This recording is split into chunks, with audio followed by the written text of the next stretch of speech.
آج کے انسانوں کی مثال اسی طرح اس معصوم بچے کی طرح ہے کہ جس کو اپنی گمشدگی کے بارے میں زیادہ نہیں پتہ، اپنے سے متعلق امور کی گمشدگی کے بارے میں زیادہ پتہ ہے، اور خود اپنے گمشدہ ہونے کا قائل نہیں ہے، اپنے سے متعلق امور کی گمشدہ ہونے کا قائل ہے۔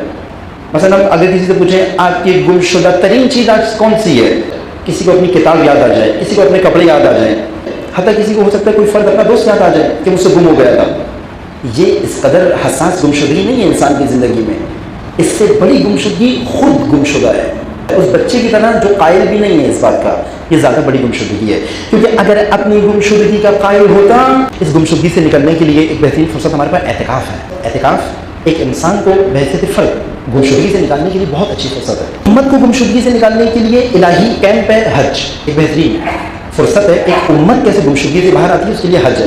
اسی وجہ سے ان چیزوں کو ہمیں رکھا گیا۔ تقریباً اسلامک ہاسپٹلائزیشن